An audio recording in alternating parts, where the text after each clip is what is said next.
So just to recap before we get started this morning, we're going to be doing a little something different today in that we're going to be looking at some of the specific modules and even welcome some of your input this morning into selecting which modules I poke at, and we're going to demonstrate.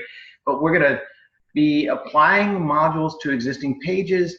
We're going to be playing with some of the settings of the modules. We'll even be touching some of the styling options of those modules as well. So we'll be talking about styling of rows, columns, and the individual modules as we apply them to the page. So if you haven't already watched or attended some of the classes that show you how to use the site in terms of how to add modules or widgets to pages, or how to create pages, or the more high-level intro class of where everything is in the site, I recommend that you go to campuscontact.com/training. And there on the training page, you'll find videos of all of our past classes, all of our other sessions. And in these, you'll find that there are some that are a combination of low-level and high-level training. Some are broken down into specifically a kind of a high-level overview, and some are more detail-oriented. So you'll find a mix of different kinds of training videos in this collection here. So I definitely recommend that you go to campuscontact.com/training and take a look in there at some of the different videos that we've got. We will also be adding another video library here with a separate video for every widget that we have, and there are quite a few of them. And so we'll be adding a separate video on how to use and manage the content for each one of them. So stay tuned for that, and check back often at campuscontact.com/training, and you'll find more information there as we build it out.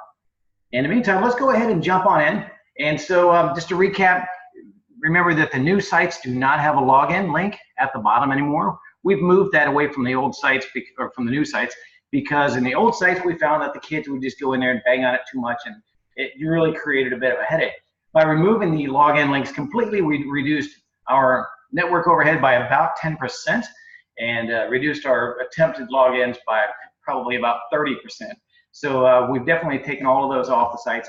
And so now you have to remember that to manage your site, you'll have to go to admin, because you're going to administer your website, admin.campuscontact.com.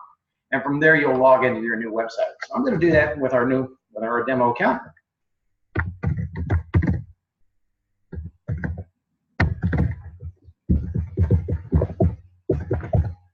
And if you do forget your password, you can simply click on the forgot password link, and it will email you a link back to your email address, assuming that you've spelled it correctly. If you don't get the email within a couple of minutes, let us know. You can contact us through live chat at campuscontact.com, and we'll go ahead and make sure that your email address is correct as well. So just let us know. So I'm going to jump in here. So here's my training site at my dashboard. We're not going to cover the dashboard options today. We're just going to dive right in. And let's jump into our training page, our training site. We're going to create some pages and add some widgets to the page. So this is actually last week's page, and or last training page. So I'm going to reset the site, or actually, no, I'm not, because this account doesn't have it. So we're just going to add a new page, and we're going to start from scratch. And we're going to be adding lots of different widgets to this page as we go along. So I'm going to add a page, click on pages on the left, new page. I'm going to call my page widgets, because I'm just going to add lots of widgets to our page. Again, if you're not familiar with how to add pages or manage pages, go back and watch some of the previous videos, and they'll cover that in detail. So we have our new page, and I'm going to add a few extra rows by right-clicking on the blue row box here. I'm just going to add a row above. I'm going to do it a few times. Just add a few different rows. So now we've got some different rows to play with. And so first, let's talk about the row designs. Excuse me. So we talked briefly about the design option of every tab, and there's the ability for you to manage the style of everything in the website, whether it's a column or a row, any individual widget, and just about every aspect of those widgets. And so managing the design does not require you to know anything about CSS. It just lets you click and change things really quickly and easily. So we're going to show you how to do that. First, let's talk about the rows. So to manage the style of a row, you simply. That won't bother you if I do it that way? I'm sorry, hang on, let me mute some mics here. It looks like mute all. Sorry about that. All right, let me jump back in here. If you have any questions, please use the live chat over on the side. If you don't have that, just click on the chat box over on the right hand side and use that, and I'll be glad to answer any chat messages as we go along as well. So going back to our row styling, you simply click on the blue box that says row, and you mouse over any row, and you'll get this pop up, and we're going to edit the design of it. But before we do that, notice again we have the option to add more rows. We can add sections or columns, and we'll talk about sections later on. Those are those pre-formatted pieces of content. We can also clear all the padding and spacing around them. And we also have animation, which is really cool. And we have animation on everything. So you can manage how things appear on the page. They slide in, slide out, fade in, bounce in, lots of different things. We can also hide rows and content from different devices. And this is going to be important because there may be times that you'll put stuff on your site that maybe just doesn't work on mobile devices, maybe a large video or a large table or something that just, maybe you want to put something promoted just for mobile users and you want to hide it from your other users. Really, it's totally up to you. You can hide things from devices, or you may find that there are times that you've got content that's just not ready to be seen yet. You can hide that content on all devices just so that you can work on it and nobody else can see it. Or you might have something that's just seasonal. You may have a Christmas greeting that's there all the time, and you can go in here and just hide it on all devices and then turn it on whenever you want it to all the devices. So it allows you to really kind of pre-create some of your content and turn it on, turn it off as you see fit. And you can also copy an entire row or any piece of content within a row. And you can edit the HTML, CSS, which we're not going to get into, but you do have the option and the ability to manage the HTML, the actual code, and the styling at the CSS level, which is a little more advanced than we're going to get into. But you do have that option for just about everything in the site. So we're going to skip that because we're going to show you the easier way to manage styling. And then, of course, there's the delete option. So we're going to click on Edit Design first and talk about some of the row options in design. We can set the row to full width, and so by default, your row is only going to be about 1200 pixels wide, and that's this little gray area. If you mouse over it, you'll see that the default column is only 1200 pixels wide. And so there's going to be times, in fact, quite a few times, when you're going to want content to go full width all the way across from border to border. And it's a strange phrase, but they call it full bleed. And I know it's kind of a weird name, but they call it full bleed row. When I click that and turn it on, you'll see that now the box, if I go over here, my column is now full width, so it goes edge to edge. A good example of usage for that would be your photo slider. A lot of times you're going to have photos that go full width. For example, our site at campuscontact.com, this photo goes full width across the page. And we didn't want it to be just 1200 pixels wide. We want it to go all the way across. And so we did, of course, the full bleed row. And below that, we did that here for this black bar as well. So there's definitely going to be times when you're going to want to turn the full bleed option on. That's under edit. And there are going to be other times when you don't want it on. If you're going to have just maybe one or two columns of content, you don't want it stretched all the way across the page, you can turn that back off. So that's under the design, first option, design. And next we have this background block that's pretty common, and I'm going to move this to the middle so you can see it. This is pretty common among many of the different modules, and basically it allows you to manage the background color of any row, as well as to put an image on any row, or even to put a video in the background of that row. And we'll demonstrate all three of them. So the colors, to change the color, just click on background color, go select your color, and you'll see that row then changes to that color. Now when you're dealing with colors, you can even do gradients. You don't have to just select a single color. If you go to the top of the color picker there's a gradient option. And so now you can pick multiple colors. You can say from red to, from blue to red, and you just select whatever colors you want to use, as well as the direction that those colors are going to go. Left to right, right to left, top to bottom, this down so you can see it a little bit better. You can even do diagonals. So you can play with the colors and the gradients and all that sort of stuff, all that you want there. I'm going to just go back to single color. So you can select a single color or gradient, or select any color that you want in the entire rainbow as you want, using the color picker here. So that's kind of nice. And of course, you can also just paste in your HTML color if you happen to know what that is. We use a little application called Color Pix. It's COLORPIX. If you go Google Color Pix, it's a great color picker so that you can find exactly what the HTML colors are of various places, you have various items in your site, so you can paste those colors right in here. So let me pick a good solid color there. And then last is the opacity, so you can make colors transparent or not as much as you want just by sliding the opacity bar over. So you can see we can easily change the background of any row. We can also add borders to the rows by selecting border width. You can have as little as or as big as you want.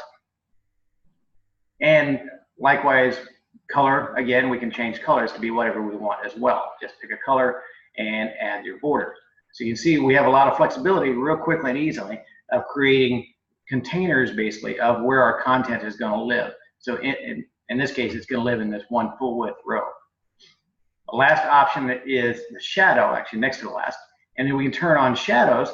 Again, we've also got that option to dictate the direction of the shadow and the color of the shadow. We'll make it black so you can see it appears underneath this row here. And you can even do an inner shadow. So maybe it's going to shine on the inside of the box or the outside of that row. Those are nice little options. You won't do a whole lot of shadows, but it's available. And then the last option of every widget is spacing. And spacing allows you to move things up or down or however you want in terms of placement or the size of, in this case, a row, but you may also apply that to a widget as well. While you can also click on many things and change their sizes by dragging, you can't change the size of a row by dragging. You have to manage the row size within the design option.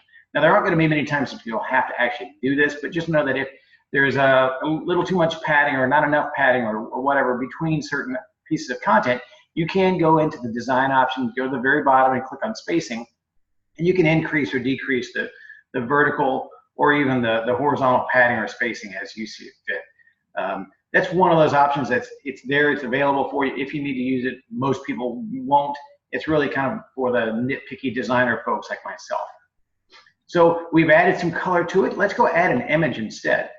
So to add an image instead of a colored background, you simply select image, click on your image box there and go grab an image and click done.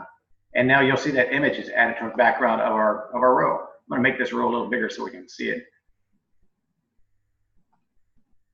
And again, if you haven't seen the other videos on how to resize rows, that was done in some of the previous trainings. So I'm going to go back in here and edit design again. So to recap, to change the image, simply just click on the image and select your image and you're done. Now, we also have a built-in image editor. So if this particular image, maybe I want to change it a little bit, we can click on edit and we can edit photos themselves. We can crop them and resize them and do all kinds of things with the photos. We're not going to get into that today, but just know that we have the option to resize photos. We can change the shape of them. We can apply different filters and make them look a little bit different, play with all kinds of stuff. We can even add text and stickers and all kinds of things on our photos. So we can add some text in there as well. Let's really make a mess of this one. We can also apply a brush to it and really make a mess of it. So you see that we can do lots of things. When you're done editing your photo, just click Save and Close. It does not overwrite the original. So if you have some photos that you've uploaded, don't worry about it. You're not messing up your original. You're just making a copy of it. That's a modified copy, and then you're going to add that modified copy to your page. Obviously, the one I've done here is hideous, so I'm just going to click it and go back to the original, and now we're back to normal. So when we add a photo to a page, we also have the ability to create a background slider. That's the next option underneath it. So maybe you're going to add a background photo, but you want to add more than one. And maybe you're going to just create a slider that your content is going to slide up and over. So it's a background slider. It's a pretty cool effect. To do that, just select black background slider and go grab a few more photos. Let's add some different photos in here. Select as many as you want at one time. And when you're done, just close that out. And so now I have a background slider. And the difference there is that content can slide up and over that, and it's just going to stay in the background. So it's a little bit different than adding a photo slider to the page. We're actually changing the background of the page in this case. So it's a little bit different. I'm going to go back into Edit Design, go back in here, and let's go look at some more options here. We have the option to change the scroll speed, so we can have them scroll as fast as you want. I would recommend to leave it at 5, and this is between 3 and 5. And I believe the ADA requirement, if I'm not correct, is 5 seconds between slide transitions. I believe that's the exact amount. You may want to Google that, but I'm almost positive that the ADA requirement for slide transitions is 5. So I would generally recommend to leave it at the 5, which I think is the default.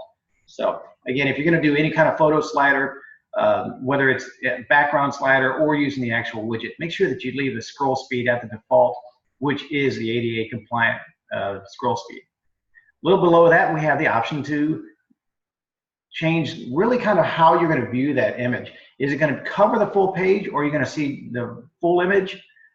If you uploaded a small photo, it's a good example. This girl here, it's a small square photo, as is some of these. So we may not want to do the full image because it just kind of chops them out. Instead, you might want it to go full width and just click the cover option, and you'll see that that will make it, it'll automatically stretch it out and center the photo.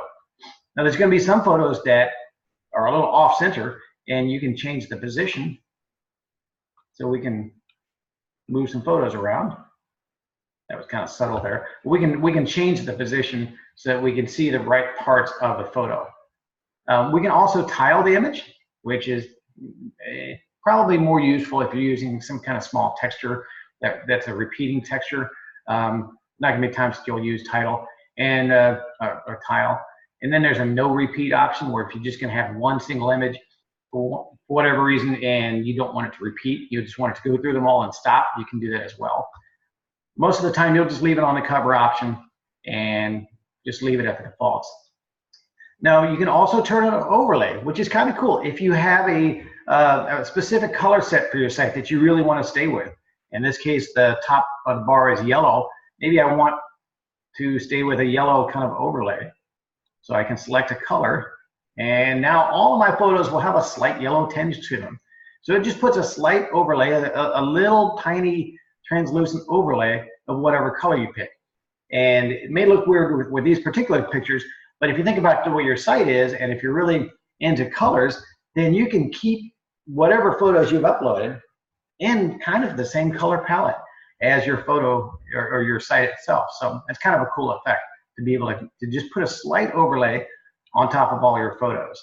So, of course, you can also turn that off if you don't want to mess with that. Again, we've got border options and shadows that we've already covered, and of course the spacing, which we'll see everywhere. So that's the bulk of the row options under Edit Design and Row. So we can do all kind of fun stuff with the row. Now, we also talked about adding columns last week, and to add a column, just click anywhere on your row and mouse over Add. And we can add, again, a new row, a section, or a column.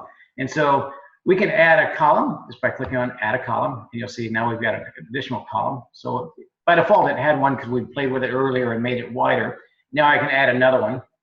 And I can add as many columns, actually up to 4 columns. And these columns are where we're going to add all of the different widgets that we're going to play with. So once you play with your row and you got it the way you want, of course, you can start adding columns to them. Also, as I mentioned before, content is key. Don't get hung up on all of these little design things we're going to play with today. We're literally just playing, but you initially want to focus on getting good and valuable, important content that your users are going to read. And then you can come back in and play with the styling and make it pretty.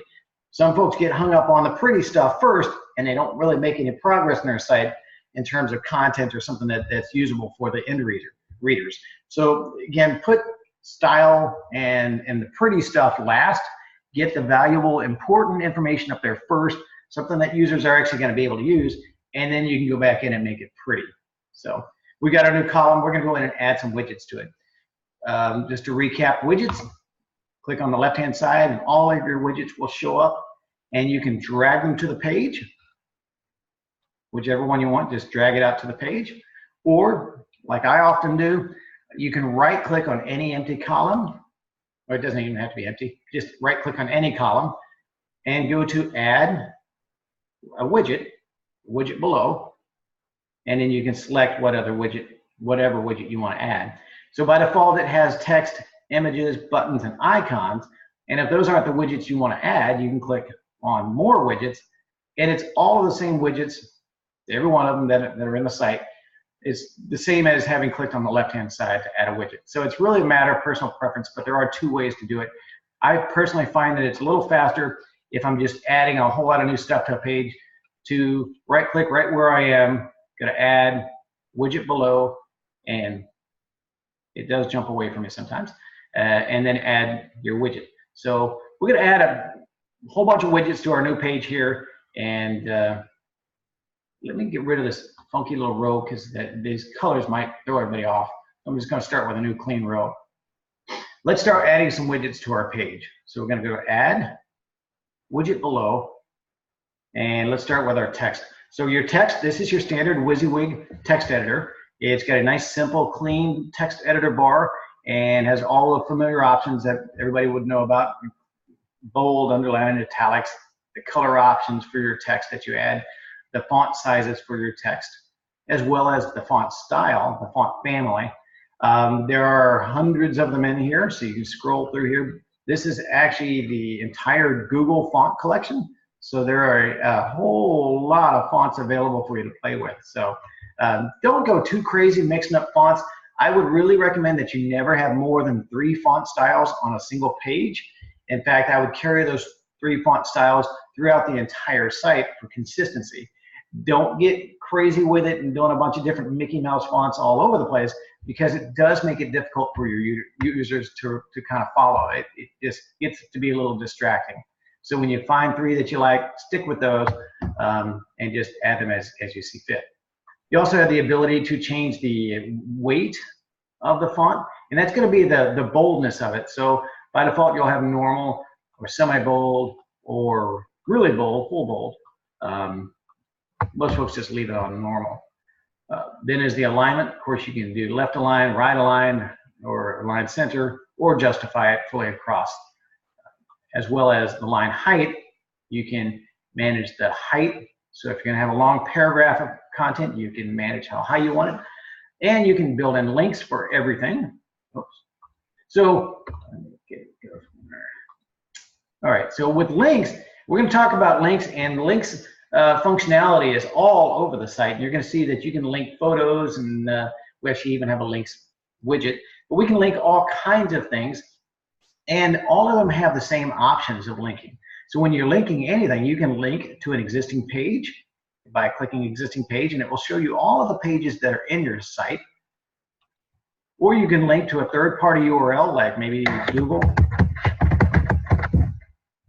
Or you can link to a pop-up. So we can create pop-ups, and if you click on create pop-ups, you can go through that message or that process of creating a pop-up window, which looks like this, where we can create, well, by default, you've got some templates to create, to use, or you can just use a blank one. But you can create pop-up messages for your users as well by linking to them. You can also link to anchors, and if you're not familiar with anchors, you can Google it, but basically it's the equivalent of a hyperlink to a specific place on your page. And we don't use anchors much, so we're not really gonna cover that, but you do have the option to anchor link, as well as linking to email addresses, linking to calls. So if you're gonna put your phone number on there, or maybe you're gonna put a phone icon, which is something I do on most of the designs that I build out. I put a phone icon so that people can just click it and it will automatically dial it. So if you've ever been to a website where there's a little phone icon and you click it on your iPhone and it automatically dials, that's a click to call. So it's a very cool little feature, and you can just add that, type your number, or put an icon out there, they click it, and you can link that to call. You can also link to documents, so files for downloading, and it's kind of a misnomer. It's not necessarily to download it, it's really linking to a file to display or download. So most of the time you're going to link to a file that people are going to click on, and it's going to open that link in another tab. So it's not technically downloading it, they're just viewing that file. But we can click on file to download, click on the file, and then go find the file that you're looking for. In this case, this training site's got none, so we'll just leave that alone. But just know that linking is there as well. And the next one, the linking, is a handlebar, and that's more for it's called like handlebars, and it's really more for coding. So you guys are probably not ever going to use that, but it's there, as well as bullets or numbers. You can change the direction of your content. You can clear all the format. So this is helpful if you're going to copy something from another website, or maybe you're going to paste something from Word. Let's go show you a demonstration. If I go grab some content over here from our site, right click it and copy it, you go back over here. If I paste it, it may not paste the way I want. Or maybe it pasted some really weird stuff.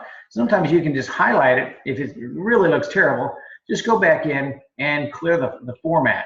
So if you're copying from Microsoft Word, you can absolutely copy it, but it may look really weird because Word is not a web application, so it doesn't really know how to handle spacing and stuff. So it might just look crazy, in which case you'll just want to remove all of the formatting by clicking on Clear Format, highlight it all and click Clear Format, and then go back in and reformat it the way you want it specifically so that it does look the way that you want. So that's a really nice tool to use, especially if you're copying stuff from other sites or from other applications. Of course, you have the undo and the redo options, which I use continuously. As I mentioned before, you can undo about 100 steps back, so you can undo like crazy. And when you're done, just click the close button and everything's automatically saved. Of course, it's not published out to the real world yet until you click your republish button at the top, which we're not going to do. But remember that everything's auto-saved, but it's not auto-published. And the big difference is that although it's here and saved and you can log out and walk away, the rest of the world's not going to see it because it's not published for the world until you click that republish button. So it's good because it allows you the opportunity to build your site in the background, as much content as you want without the world seeing you do it.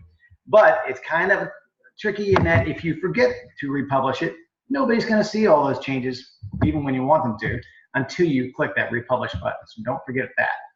So that's the quick and dirty of your text widget. That's the most basic, and we're going to see this thing carried really throughout the site. And we'll see even a different version of it in some of the other widgets. So I'll add a couple more rows here, just so we have some room to work. And let's add some more widgets. So I'm going to right click in my column. I'm going to go to add a widget below, and then we'll add our image. So this goes back to your image picker, and there's of course all the photos that we've either added to your photos or to your site, or that you've added to your site. But there's also thousands and thousands of free, royalty-free photos that are already in your system as well. So whatever it is that you want to put in there, type in a truck. I'm sure there's going to be some free ones. There we go. We've got some free truck. Or because we deal with schools, let's do a school bus. I'm sure there's some school bus photos. There we go. So we've got some school bus photos. So just add any photo you want, select it, and your photo is added to your site. So we've also, remember as we talked about earlier, we've got that edit option. So if you need to crop it or color it or do whatever you want with that photo, you can click the edit button and go into the editor and make whatever changes you'd like with it. We're not going to do anything with it, but just know that you've got that option with every photo. As we mentioned earlier also, we can link. And everywhere that we link, we have all the same options that we just covered, to pages, URLs, pop-ups, anchors, emails, click to call, or to files, so we can link images anywhere we want. And the all-important alt text. The tooltip below that is not quite as important. That's the little text that you'll see when you mouse over it. But what's more important, to be ADA compliant with your site all the time, you need to also always put an alt text with every single image that you add to your website. Just make that part of adding an image. It just needs to become just part of the process for you. The alt text really should be something short that describes it. You can just put school bus, and that's a quick and dirty way out of it. And yes, it does meet compliance, but it doesn't necessarily help your users. And the goal of building a website is, of course, making one that's useful. So while it does get you out of trouble if in terms of meeting ADA compliance, it doesn't really help your end user if they're actually using a screen reader. So I would put a school bus on Main Street, or whatever this might be, so that it actually means something to somebody. Now we have a full meaning. So your alt text really should describe what the photo is, not just the most basic description of it, but something useful for the end user. Tooltip is optional.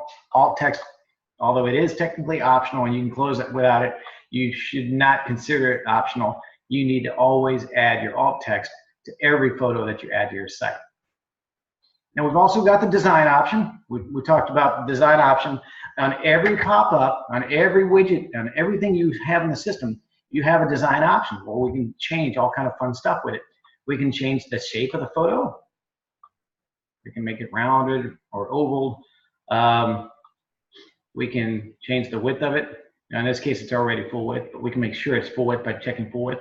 We can add borders to it, just like we did our rows earlier. Change some colors.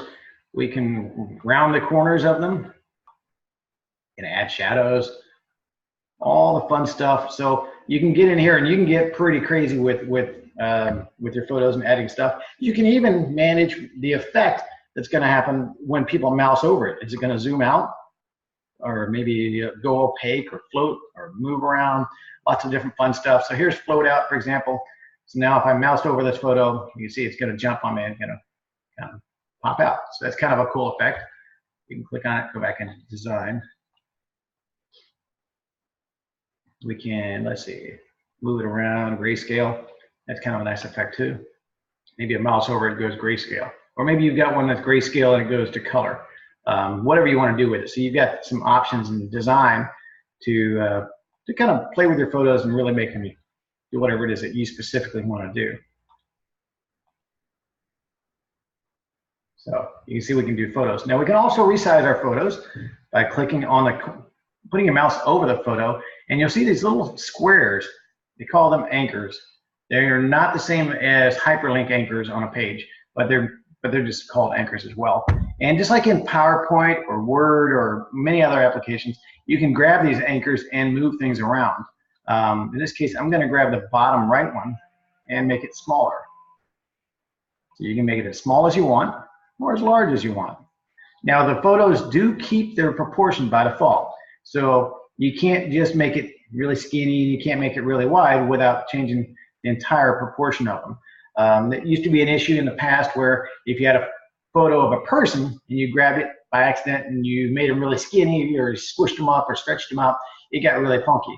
So you can't mess up the photo, but you can resize the photo now by making it as large or as small as you want. Now you can see that when I'm grabbing the anchors here, it puts a little box around it. That light blue box is actually the full width of this section, or this column, which is 1200 pixels wide. So it's kind of showing me where that photo is within that column.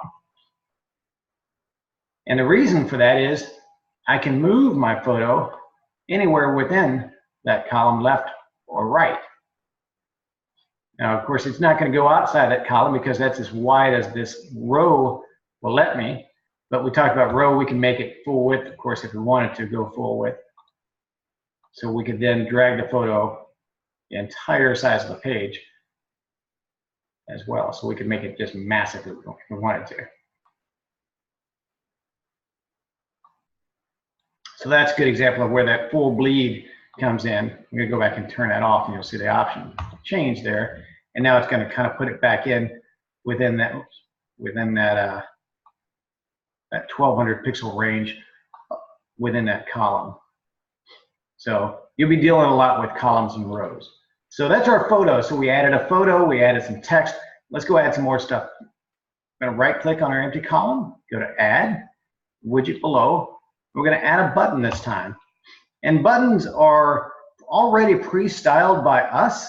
And I'm going to show you two ways to manage button styles. You can manage them independently as you see fit. So you can have different buttons all over the place.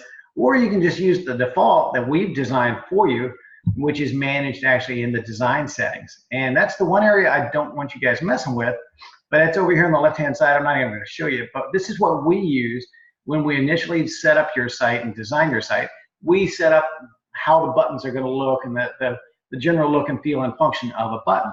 But you have the option of managing individual buttons on your own by adding a button and, of course, managing the design of it and changing that. We'll play with that in a second.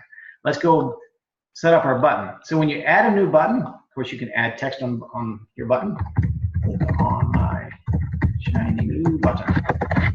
Whatever it is you want your text to be. You can link.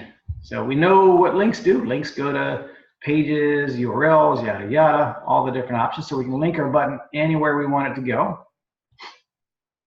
And then we go into our design and we can play with the shape and look and feel of our button. So with the layout option, and you'll see layout in design quite a bit, and it means that we've pre-styled the way some of the things look and kind of like a template-ish, if you will. So in this case, you've got 10 different styles of buttons to select from. So you can select any of them. Scoot over so you can see how it's going to look. We can make them rounded. We can add icons that appear when you mouse over. We can add lots of cool little different shapes of buttons. So you can do a lot of fun stuff with your button. So those are just some of the pre-designed templates, shape of your button. But of course, you can also manage that yourself. In the next section, we can manage the width of the button or the height. Or we can tell it to keep the proportion. So as I change either the height or the width, it will keep the proportion.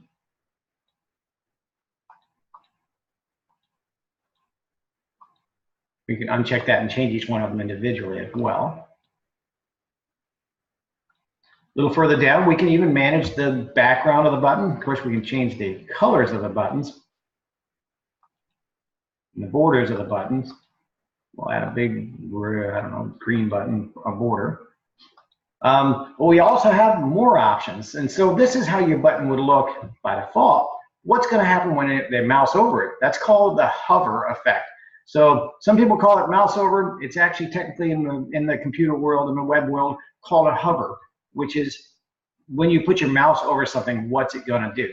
In this case, we want our hover, maybe we'll make it go to this red purpley color. So that's what's going to happen when I hover over it or mouse over it. The effect is going to change a little bit. And you really do want your buttons to look slightly different or to behave slightly differently when people mouse over it so that they know they're actually going to do something. It kind of shows them that, hey, you just put your mouse over this. It means you're about to take action, maybe to click on it or whatever. But it's ideal that you do something for your button. Now, some folks just simply will do the inverse.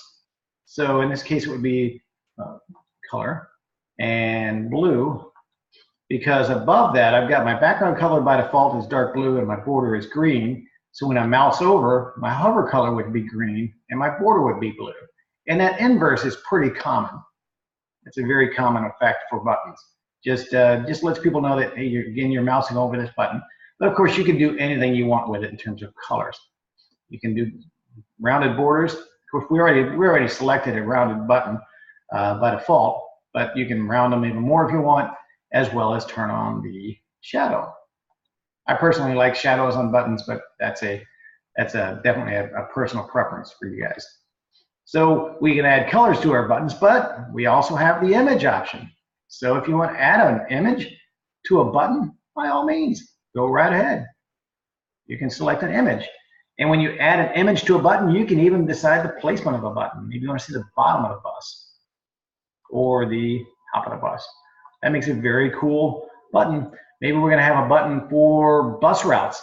Well, add a photo to it, and now you've got yourself a bus route button with images on it. That's kind of neat. Let's see, we can do borders and yeah. And of course, down here at the very end, of course, we've also got our spacing.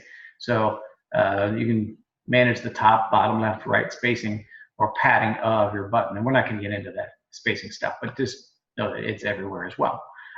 If you get too far into your button and you've made a ton of changes and you're like, man, I have just ruined this thing and it looks horrible, click the revert button, and it will just send it right back to the global default, which is why I don't want you to change the global defaults. So you always have an undo, and it will just send it right back to a normal button.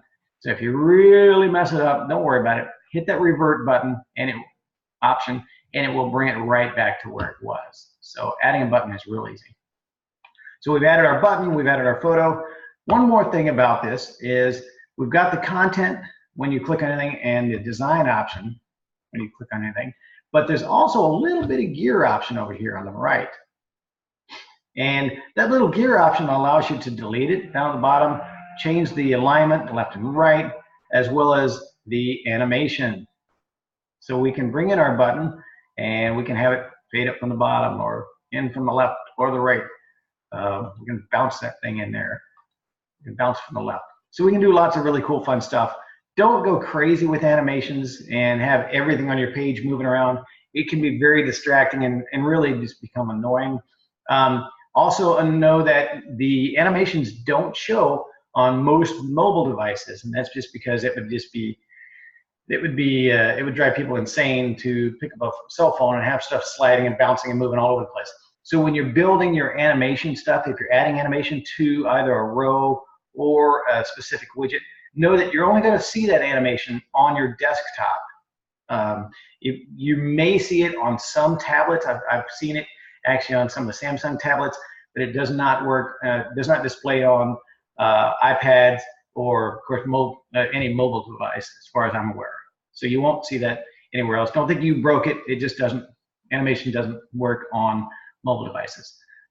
Again, we can hide things, copy all the different options. So that little gear is going to show up on every widget as well. Go over here. We've got that little gear option to manage any individual item in terms of padding or alignment and whatever. That's also where you'll be able to delete anything at the very bottom if you need to. So let's keep on going and adding some more stuff to our page. I'm going to add a widget below and add an icon. Then we're going to get into some of the bigger widgets in just a second. So icons are just kind of a fun, cutesy thing.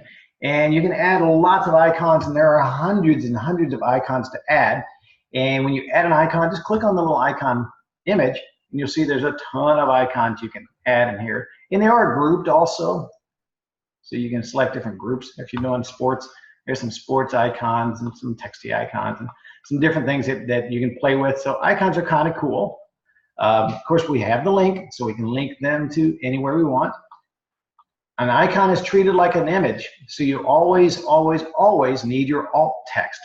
So here is my art icon, whatever it's going to be. You can change the icon by clicking on it, of course, like I said, and select one. So in which case, you're going to again want to describe that. Here's my gear icon, whatever it's going to be, and make it useful alt text. Tooltip, again, is always optional. Once you add an icon, you get the fun stuff to design it, and you got more layout options to decide how it's going to look and feel. Let me move this out of the way. We can change the width or the height, proportion, colors, all that same fun stuff that we always have for everything. So you can see there's definitely a pattern here in that you can play with all of these different options and do lots of fun stuff, and as well as the hover effect, and do lots of different fun things with literally everything in the system. So you'll see a lot of these design options appear the same way for lots of different widgets. So just know that once you've added it and you play with a few of these, you'll know that you can do all kind of fun stuff with them. So like everything else on the site, we can click and drag and change the order of them, move things around as you see fit. Pull that up here and move things around anywhere you want, as well as increase or decrease the spacing as needed so things aren't bumping right up against each other. So those are the little anchors that we talked about. You mouse over it. So those are the 4 basic widgets. When you right click on an empty row, they are, again, just a text, image, button, and icons. But then we get to the more widgets, and here's all the good fun stuff, the meat and potatoes of it all the good stuff. And there are a lot of different widgets, and we're certainly not going to have time to deal with all of them, but I want to dig into some of the more common ones. So we'll start at the top, which is one of the most common, which is probably on every site, and that's the photo slider or the image slider. You'll hear us refer to it as the photo slider. It's actually labeled as the image slider. When you first add it to a page, it's got some default photos on it. Of course, we can delete those and add in your own photos by clicking on the image, and then just to go grab some photos. And we're still hung up on buses here, I know, but when you're done, just click done, and there's all your photos. Let me get this out of the way so you can see it. Like everything else, we can mouse over it and grab the anchors and make it as tall or as wide as we want.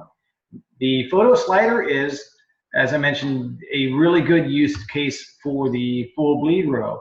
If we want this to be at the top of our site and want that full width, we're going to click on our row, edit design, and select that full bleed, and now it's all the way across the page. So again, I know that's a crazy name for it, full bleed, but just remember that that's what that's for. So in our photo slider, we've got a lot of options as well. And to do that, just click on it and click on the design option, the design tab. And we've got our layout. So we've got some layout options. We can have it as this one is with the text right down the middle, and it shows a little text and a button. So some folks don't like that. They think it gets in the way of the photo, so that's fine. You can click the other layout, and it will put a little translucent bar at the bottom so that you can have text describing all your photos. And yes, we can link all of these photos anywhere we want as well. We'll do that in a minute. Or you can turn off the text completely, and now it's just scrolling photo, and it's just your photo. But we're not done with photos yet. Go a little further down. We can do the full width option, and anytime you're going to set it full width, go ahead and check the box full width, and that will just maintain the size all the time. Of course, you can also manage the height of it as well. If you uncheck the full width option, you can also manage the width. But I almost always leave it on full width just because I want it to go full width across the page, generally. Now you can display the full image if you want, just like we played with earlier. So in this case, the full width, it's actually just that little photo. It's the full width of the image itself, the original photo, not full image across the page. So there's a difference between full width and the full image. Full image means whatever size you took that photo, that's what size it's going to display. And in many cases, it just looks really funky because your images are going to be different sizes. So instead, leave that off, and now it will display it full width across the page. Of course, you can do the overlay like we mentioned earlier if you want to make it specifically colors. Whoops, maybe a translucent yellow. If you want to use any specific translucent colors or overlay colors, or just turn that back off. Of course, we can add our borders like we talked about earlier, and we can even manage the arrows. So in the past, you had to live with whatever arrows we gave you. Well, now you can change those arrows. Do you want them on hover only, or do you want them always on, or do you never want them on? You turn them off totally. I'll leave them always on, and we can make them thick arrows or thin arrows or double arrows, as well as even manage the size of the arrows and the color of the arrows. So you see there's a lot to do and play with in these different design options. And last is the slide transition. Do we want to just fade them in? Do we want to slide them in horizontally? Let's let that go here. I'll slide them in.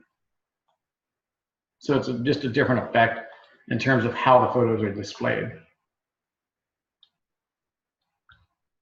So those are your photo options in your photo slider. So the difference between the one I did earlier that I've already deleted that was in the background, I made the row itself a photo slider.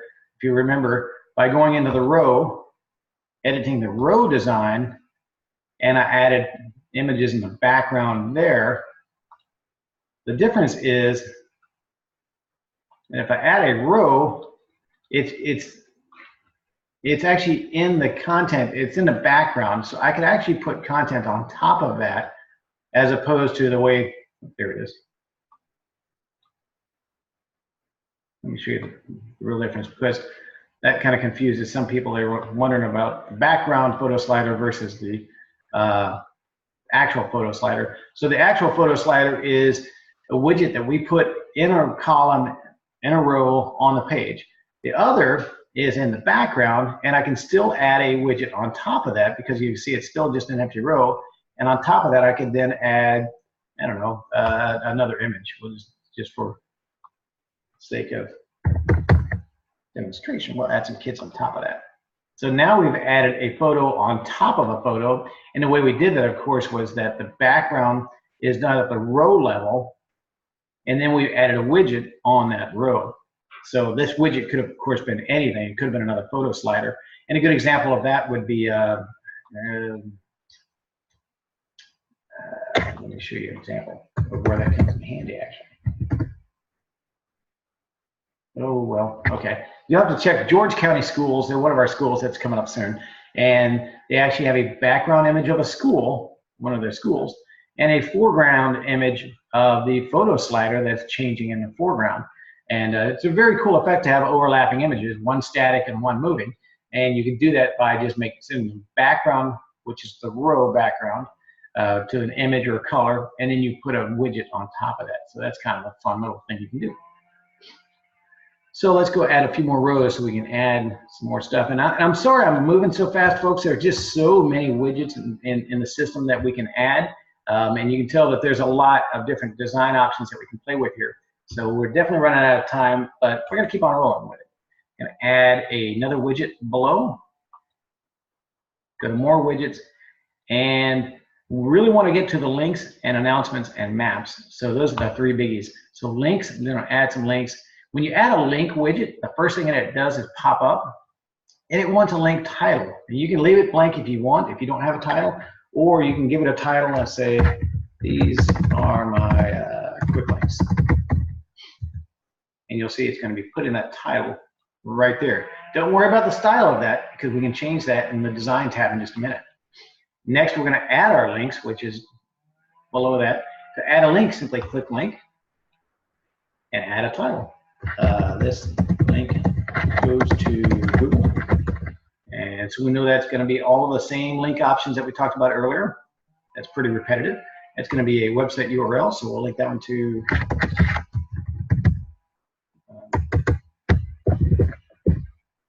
google.com.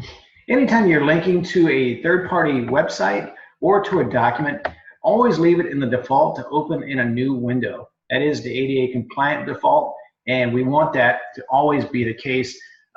If you're opening or you're linking to an existing page in your website, you're staying in that page, in which case it's not going to open a new window. Now you do have that option to open it in a new window, but generally if you're going to stay in the same website, just leave it alone, and you don't need to open it in a new tab or window.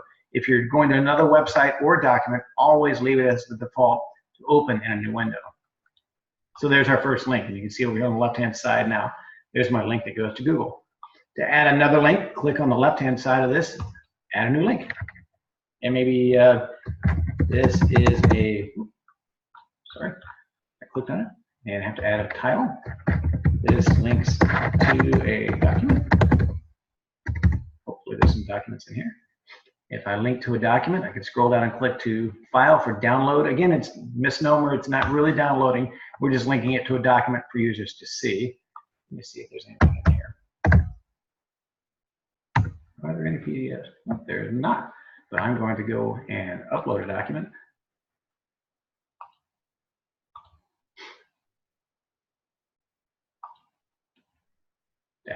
And I just turned you guys off. I apologize for that. Goodness, where did it go? I think I closed everything. So sorry. the little link for that is very close to the other one. So when I click to add a document, I'll go back again. Of course, there are no documents in this one. So in this case, I just want to upload a document real quick just for demonstration purposes. When you're linking or adding documents to your site, you can add them from your computer, or you can even add them from Dropbox or even your Google Drive. So we can integrate that real quickly and easily. If you have Google Drive, just click on Google Drive, connect to your drive, and upload your files. If you have a Dropbox, select Dropbox, connect to your Dropbox, and it will connect to the Dropbox and show all your files there. You can even link it to Gmail. So if you've got a bunch of images in your Gmail account, there you go, connect to your Gmail. Or you can do all of the above. I'm just going to go to my computer and go grab a file. Sure, I've got some documents I can throw up here. Do I not have any files? No, I've got some documents. How about a proposal? I'll just grab one. All right, and upload that, and we'll link to that. Okay. Oh, and there are actually, that's interesting. Okay, so there were some documents actually. I guess I just didn't see them. So I selected to a document, and I can continue to add new links as I go down the list.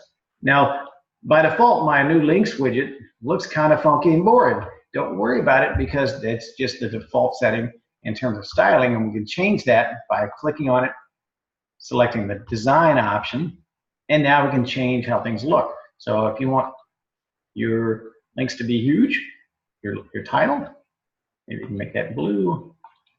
Go right ahead, change that however you see fit. Underline, italics, whatever you want to do with it. You can change the individual. There's a button option, which we didn't turn on to any of ours. But we can turn on a button. We can do, again, background images and styling. Or if you make a big mess of it, always revert to global design. So you've got some options to play with things in here to really make things look the way that you want them to. So don't forget the design option and make things look as good as you want. So to add a new one, just click on it again, go back to add new link, and then you can add your link title. One thing I didn't do is I want to scroll down a little bit more. I'm going to add a different kind of link, and I want to add an image to it. So let's say this link goes to another link.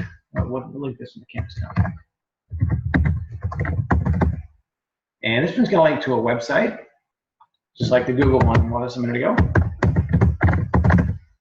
But I'm going to go a little further down this time, and we're going to go past the links, and we can add images and content and even pop-ups to our links. So let's show you what that does with the links. So I'm going to add an image, and we'll add these super kids over here.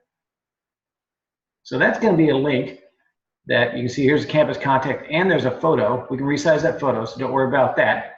And we can even add some content to it. This is a link to campus contact.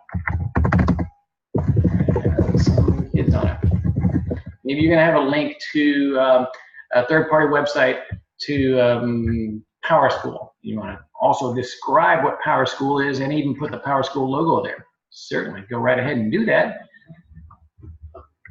And now we'll see what it does here. So you see my photo is huge. Let's make it a little bit more realistic, more usable. I made the whole thing a little more manageable. So now I've got some links there. This one goes to campus contact, and it's got some kids on it. So more realistically, that would have been an icon of some type, maybe an icon related to that link. But when we go to preview mode and we click either the link or the image, it's going to go out to that website. So it's just nice that you can click either the link or the image, and it'll take you to that website. Go back into that to recap how I did that. The way I did that was just go a little further down the links, and you'll see that there's the option for the image as well as some content to it. This content introduces our other text editor, which is kind of like a little mini editor. So that text that I added there is kind of small and boring, where you'll see that over here on the right side where it says this link is a link to campus contact. I want to make that a little different maybe. I can play with that, underline it, play with some different colors. So I've got some options to play with that. The options there are minimal, and it's really just because we don't want that to be a full text editor and confuse people. It's really just some basic styling if you're going to add some additional stuff related to a link. So the last one is going to be a modal, and a modal is basically the equivalent of a pop-up, and we'll do a sample here. We'll do a link. We'll call this one. This is a modal pop-up link. And so the difference, I'm going to link this to. I'm just going to go down. We'll just go to modal pop-up title, and this is the title. You do have to spell correctly of my pop-up. And when you're adding a pop-up, every pop-up is unique, and by that I mean they have to have their own unique ID. And the reason for that is if you have multiple pop-ups on a page, the system needs to know which one to actually pop up. You're kind of doing some light programming, if you will, in the background. So just give it a number. It can be literally any number you want. It can be, I don't know, just start at number 1 if you want, or number numerically. It doesn't really matter. And you can even add images to your modal pop-up. So as an example, I'm just going to put that. And in my pop-up, I can add some more text. So this is text within my pop-up.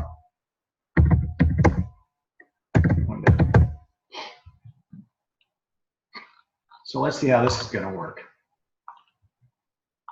What this did is now I got a more option. And when I click on more, I get a pop-up. And so this is a nicer way. It's kind of the equivalent of the old announcements widget where you would click it and it would take you to another page and show you more information. This kind of does the same thing, but it does it in a pop-up instead of actually changing the URL and displaying that information on a different page. You're actually just doing it in a pop-up. So it's called a modal pop-up, and you'll hear that phrase used quite a bit. So in this case, the modal pop-up does kind of the same thing as these other ones, where it linked me out to another place.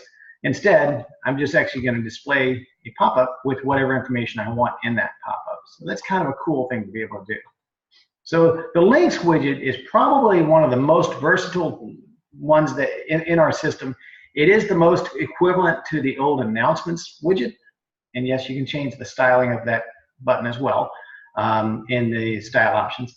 But it is probably the most versatile widget that we have in the arsenal, and that you can do just about anything with it. I got the question about changing the styling of that. To change the style of the button itself, that's over here in the design option. You scroll down and you've got button styling. So if you want that button to be, what was that? Here's our button.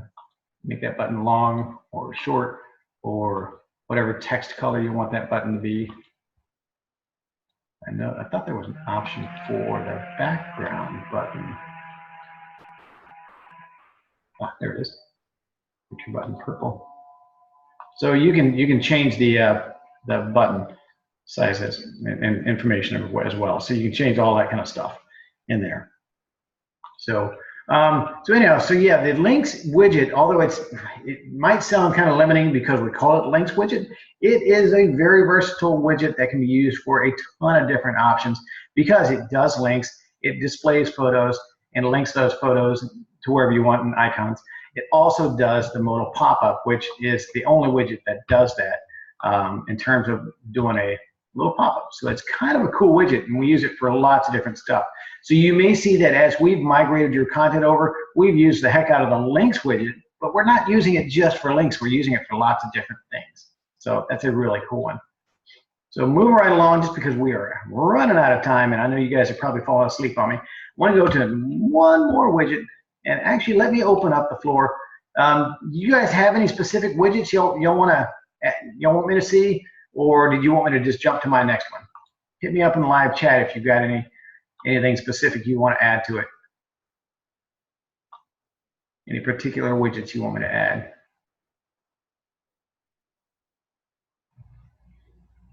While I'm waiting for that, I'm just going to go ahead and jump in. And you guys stop me if you have any questions, or if there's another widget you really want to see, let me know. So I'm going to go down, right-click, go to more widgets, and I want to find my calendar. Well, sometimes you can't find the one you're looking for because there's so darn many in there. I see it there. But you can just type it in the top here and add it. So I'm going to type in calendar just because I want you to see that there's a few different calendar options. The calendar by default is our calendar, the first one. And then the next one is the Google Calendar. And I want to add both of those to show you the difference. The regular calendar, we add that as soon as you first add it, you get a pop-up to start adding events. I'm not going to add any right now. I just want to show you what it looks like. So where's my calendar? I've made a mess of this page, so I apologize. There's my calendar. So there she is. So there's a default calendar, just a standard calendar. And to add information or new events to it, simply click on it. And there's your pop-up to add new ones. And by default, you get one default event in there. You can delete it and just start adding new events to it. Props. Events. Maybe something big is going to happen here. You can display images with events or not, turn it off. You can add an event description. This is the big event description. Whatever. You can also select, of course, the start time and the end time, the start date and the end date. We'll just leave it on 31st. And you can even link events to anywhere that you need to. So, of course, it's going to have all of the usual suspects in terms of links. So you can link to pages, URLs, pop-ups, documents, whatever it's going to be. So you can add links to those documents as well. And we'll just add that and just go add another one. You'll see that. Now, sometimes, especially if you've got some of these other jQuery items in here, you may not see your event initially. It did save it. I promise you it saved it. If you just hit refresh, you'll see that it is there. And where's Rob's new event?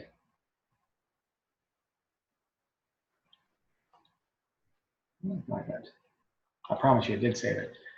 Sometimes in the edit mode, you may not see it, but I do generally see it working better in the preview mode. And it may take a moment sometimes for the event to appear. And it's going to make me look foolish, but I promise you it's there. It will work, and it does work, and maybe on the wrong date. Goodness.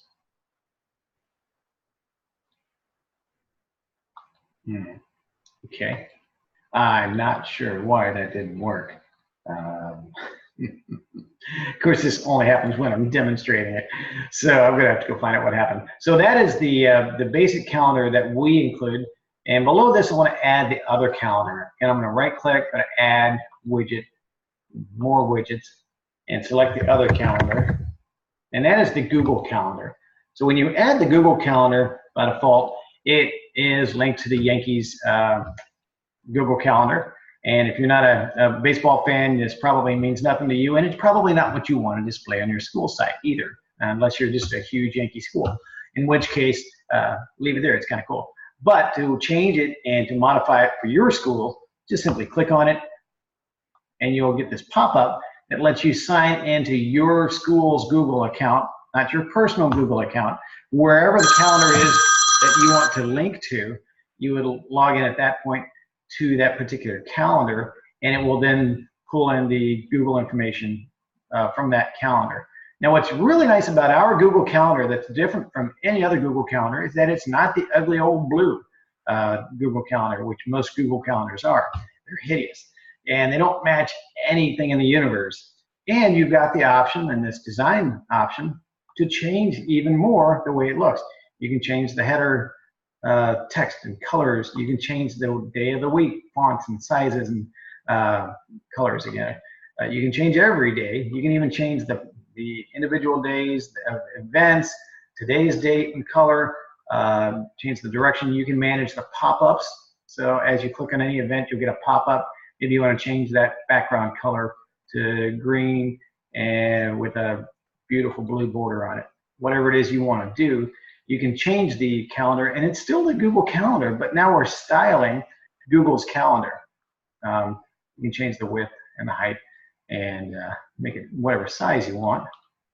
So it's kind of cool that you can use Google Calendar, but it's not going to be the old school ugly Google Calendar. It's going to be a pretty version that you've modified to match and work better within your website. So it's kind of a fun, it's a much needed improvement on Google's calendar. You only have to link it one time to your account. It will hold it once you've signed in with Google, so you don't have to do that often.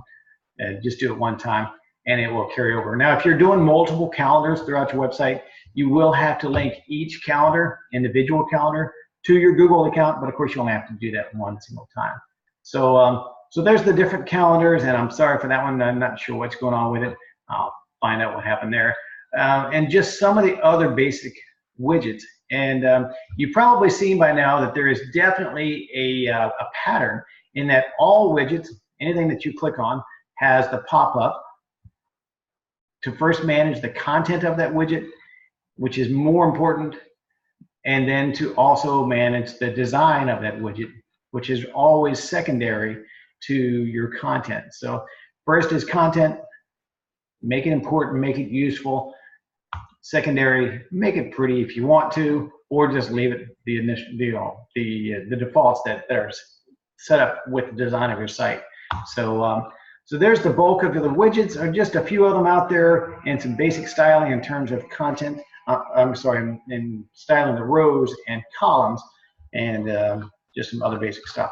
Like I said, stay tuned and watch the campuscontact.com/training page, and you'll see some additional videos pop up. We're going to be doing videos for every single widget, so that's going to take a little while, but it is coming. So you'll be able to watch as we add new ones to that. And if you haven't already subscribed to our blog, check out the campuscontact.com/blog page, and you'll see that we're going to be adding lots of different blog stuff as we add more information to it. So anyhow, so that's all I've got for this session. In the second session, I'm going to recap some of this, as well as dig into some of the other widgets. So I'm not going to recap all of these same widgets. We're just going to pick on some of the other ones. And so check back at 4 o'clock, and we'll continue on. So thank you very much. Have a wonderful, productive day, and thank you all very much for your time. Take care.